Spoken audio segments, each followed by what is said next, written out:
السلام عليكم ورحمة الله وبركاته. الحمد لله وكفى وسلام على عباده الذين اصطفى أما بعد. قال رسول الله صلى الله عليه وسلم: ولا فتح عبد باب مسألة إلا فتح الله عليه باب فقر. رواہ ترمذی.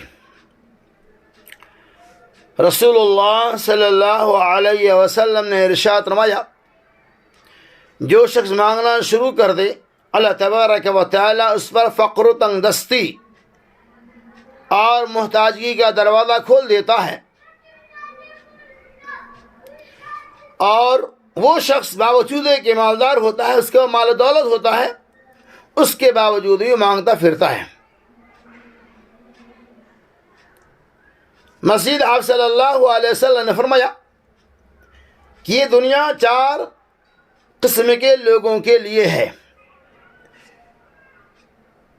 نمبر 1، ایک وہ شخص جسے اللہ تبارک و تعالی مال و دولت اور علم سے نوازتا ہے، اور وہ ان دونوں کے بارے میں اللہ تبارک و تعالی سے ڈرتا رہتا ہے، صلہ رحمی کرتا ہے، اور اللہ تبارک و تعالیٰ کے حق کو جانتا ہے. اللہ تعالیٰ نے قرآن میں فرمایا کہ انما یخشی اللہ من عبادہ العلماء، بے شک اللہ تبارک و تعالیٰ سے علم والے ہی ڈرتے ہیں، علماء ہی ڈرتے ہیں.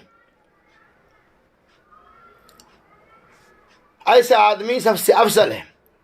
نمبر 2، آپ نے فرمایا دوسرا وہ شخص جسے اللہ تبارک و تعالیٰ علم عطا فرمائے اور دولت نہ دے، مگر وہ صدق و خلوص نیت سے کہے اگر میرے پاس مال ہوتا میں فلاں کی طرح نیک اعمال کرتا، حالانکہ اس کی صرف نیت ہے اور دوسرے کا عمل، تاہم دونوں کا اجر و ثواب برابر ہے. تیسرا وہ شخص اللہ تبارک و تعالی مال عطا فرماتا ہے اور وہ علم سے محروم ہوتا ہے، وہ مال کو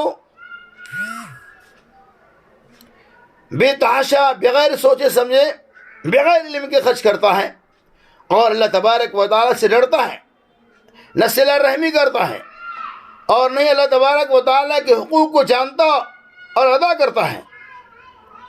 یہ شخص سب سے برا ہے.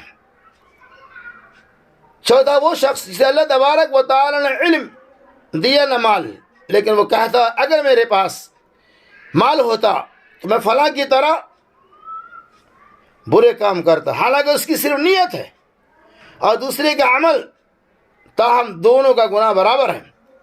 اس روایت کے امام ترمذی علیہ الرحمٰن نے نقل کیا.